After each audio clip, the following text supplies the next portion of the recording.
There were no countries in Africa before colonization. There was states led by respected traditional leaders. Each state had its own language is equally respected. We were Christians but worshipping God in our own African way. We were not educated but we lived a natural quality life of our choice. Polygamy was our characteristics and identity as we biblically wanted to multiply. We had glorified and dignified traditional weddings that were merely divorced. Our skin color wasn't black but chocolate brown. We didn't use money but lived healthy and fairly on barter trade. We didn't have hospitals but we had our own traditional doctors. There was love, peace and harmony amongst us. There was no hunger, poverty, corruption, fraud, murder and hate. A neighbor was treated like a family, not a foreigner or an alien. Africa was partitioned by non-Africans in the absence of African leaders. We got colonized and our resources were looted to develop non-African countries.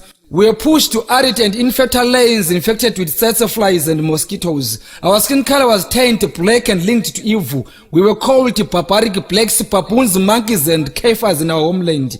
We were embarrassed, humiliated, tortured, harassed, beaten and killed to be depopulated. We were intimidated and forced to spy and expose one another. We were Africans in Africa without rights in their homeland. We were Africans restricted on where to go by non-Africans in Africa. We were slaves in our homeland.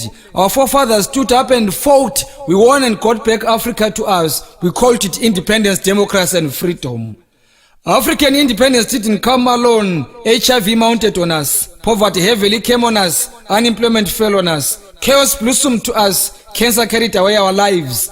Sanctions were added to us. Now it's hunger, drought, earthquakes and cyclones. Where did we go wrong in Africa as Africans? African countries are all independent from their former colonial masters.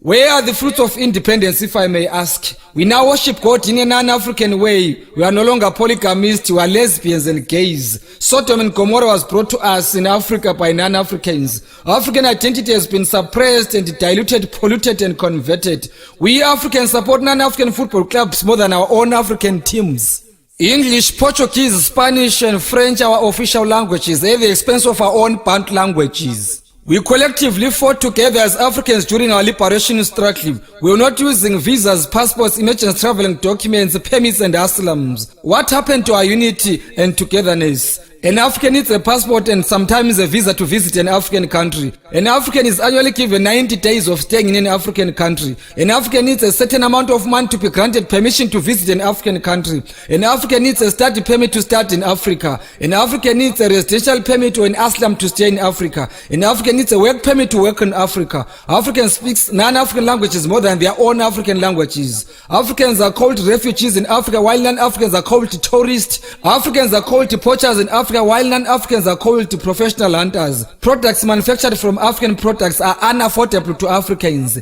Is this what we call independence in Africa? Why are Africans beggars while we have flora and fauna?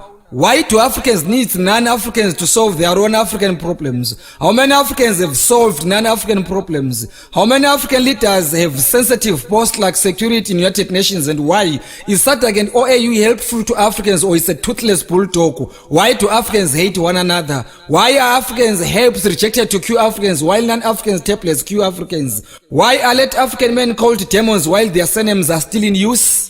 Our own traditional healers are now evil. Our own traditional leaders are politicians as puppets. Our traditional herbs are no longer important but useless. Who own businesses in Africa? Who owns land in Africa? Who are investors in Africa? Who is controlling African economy? Why are Africans still living in squatter camps in Africa? Why are Africans migrating to 9 African countries? Why are some African countries sanctioned? Who killed Gaddafi and why was he brutally killed?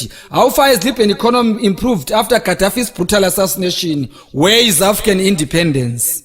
Cry, my beloved Africa, until all Africans feel at home in Africa. Cry, my beloved Africa, until Africans completely gain total control of their natural resources. Cry, my beloved Africa, until child and human trafficking is over. Cry, my beloved Africa, until human abuse is ironed out. Cry, my beloved Africa, until Bantu languages are internationally recognized. Cry, my beloved Africa, until freedom of speech and freedom after speech prevails. Cry, my beloved Africa, until all African heroes and heroines are honored when still alive. Cry, my beloved Africa, until human rights are respected, not violated. Cry, my beloved Africa, until better life for all are arrived to all Africans. Cry, my beloved Africa, until all Africans have decent shelter. Cry, my beloved Africa, until education and health is for free. Cry, my beloved Africa, until all Africans afford decent meals. Cry, my beloved Africa. Maybe our Lord will bless cursed Africa one day.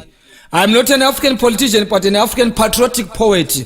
I'm a patriotic African ambassador through poetry. My message to Africans remains very clear and loud.